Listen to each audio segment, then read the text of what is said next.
बिस्मिल्लाहिर्रहमानिर्रहीम। मेरे वाजिबुल एहतराम काबिल एहतराम तलबा व तलबात, इंग्लिश ग्रामर पढ़ाने का सिलसिला हमने शुरू किया है और बड़ी मेहनत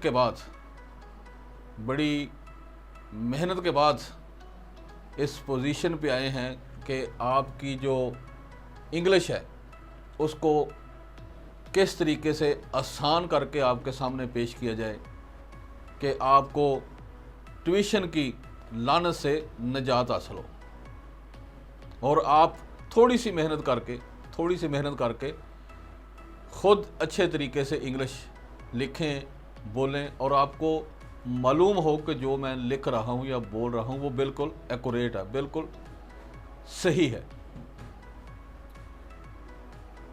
तो ये जो सिलसिला है इसमें तमाम क्लासेस, ख़ास CSS की क्लास है या PCS की है, PCS जुडिशल है, NTS है, BS है, मेडिकल के स्टूडेंट है, नॉन मेडिकल के स्टूडेंट है, FA FSC है, IT के स्टूडेंट है, कॉमर्स के हैं, IELTS या TOEFL के स्टूडेंट है, वो तमाम के लिए ग्रामर एक ही है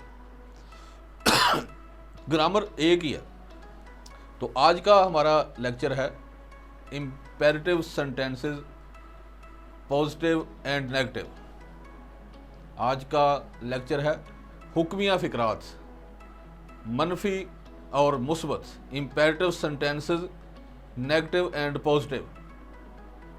और उसमें ये चीज़ ध्यान में रखें कि हुक्मिया फ़िक्रात में इंटेरोगेटिव सेंटेंसेस नहीं होते, सवालिया फ़िक्रात नहीं होते, सिर्फ दो ही कैटेगरी हैं, एक पॉजिटिव है, एक नेगेटिव है। तो इस सिलसिले में सबसे पहली बात जो आपने ये जहन में रखनी है कि आपकी जो फर्स्ट फॉर्म है, जिसको प्रेजेंट बोलते हैं, फर्स्ट फॉर्म जो है ये आपका कंप्लीट हुक्मिया फ़िक्रा है, इम्पेरेटिव सेंटेंसेस है। जैसे आप प्ले है, एक फॉर्म है प्ले, तो इसका मैंने खेलना नहीं है, इसका मैंने है खेलो या खेलिए या खेलें। आप किसी को हुक्म दे रहे हैं। ऐसे फ़िक्रात जिनमें किसी काम के करने का हुक्म दिया जाता है, गुजारिश की जाती है या ऑर्डर दिया जाता है, उनको हम हुक्मिया फ़िक्रात यानी इम्पेरेटिव सेंटेंसेस पॉजिटिव कहते हैं। For example, play cricket, cricket खेलो। कम हेयर, यहाँ आओ। गो देयर, वहाँ जाओ। बाई द बुक्स, किताबें खरीदो। राइट अ लेटर, ख़त लिखो। यानी जो भी आपने ये सेंटेंस शुरू करना है ये फर्स्ट फॉर्म से करना है और फर्स्ट फॉर्म आपकी कंप्लीट ये हुक्मिया फ़िक्रा आपका। तो इसमें ये चीज़ ज़हन में रखनी है कि अगर आप किसी को रिक्वेस्ट करते हैं तो प्लीज़ जो है ना वो पहले लग जाता है, प्लीज़ के बाद कॉमा लगेगा, उसके बाद फर्स्ट फॉर्म लगेगी। फॉर एग्ज़ाम्पल, बराए मेहरबानी यहाँ आइए, please come here, please come here. तो ऐसे फ़िक्रात जिनमें किसी काम के करने का हुक्म दिया जाता है, गुजारिश की जाती है या ऑर्डर दिया जाता है या रिक्वेस्ट की जाती है, उनको हम इम्पेरेटिव सेंटेंसेस यानी हुक्मिया फ़िक्रात मुस्बत कहते हैं। और इनमें फ़र्स्ट फॉर्म से फ़िक्रा स्टार्ट होता है, शुरू होता है फर्स्ट फॉर्म से।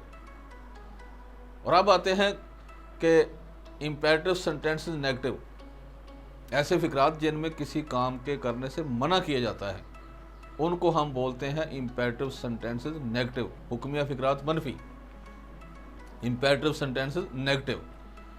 तो इसमें डोंट यानी डू नॉट लिखते हैं लेकिन डोंट बोलते हैं। डोंट को फ़िक्रात के शुरू में लगाते हैं।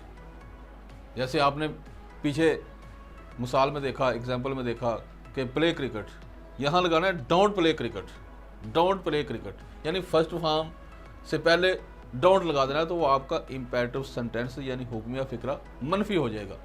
और इसमें एक चीज़ और नोट करने वाली है, वो ये है कि इसमें जो सब्जेक्ट होता है यू, ये लिखा नहीं जाता, ये लिखने में नहीं आता, ये अंडरस्टूड होता है, ये अंडरस्टूड होता है। Don't go there, don't come here, don't write a letter, don't buy the books, ये नेगेटिव सेंटेंसेस हैं। और इसमें एक और कैटेगरी है कि इम्पेरेटिव सेंटेंसेस इम्फेटिक, यानी ऐसे हुक्म फ़िक्रा जिनमें बहुत ज़्यादा जोर दिया जाता है, तो उसमें डू पहले लगा देते हैं, उसमें डू पहले लगाते हैं। जैसे वहां ज़रूर जाओ, डू गो देयर, ज़रूर cricket Khelo, do play cricket. तो ऐसे फ़िक्रात जिनमें ज़ोर दिया जाता है, फ़िक्रात में इम्फेटिक सेंटेंस उनको बोलते हैं, वो हुक्मिया फ़िक्रात ज़ोरदार होते हैं, उनको मौक़दा फ़िक्रात कहते हैं कि ऐसे फ़िक्रात जिनमें बहुत ज़्यादा ज़ोर दिया जाता है, तो उनमें डू पहले लगा देते हैं। तो ये चीज़ें ज़हन में रखने वाली हैं कि imperative sentences positive first form से शुरू होते हैं और नेगेटिव में डोंट या डू नॉट को फ़िक्रात के शुरू में लगाया जाता है, और जो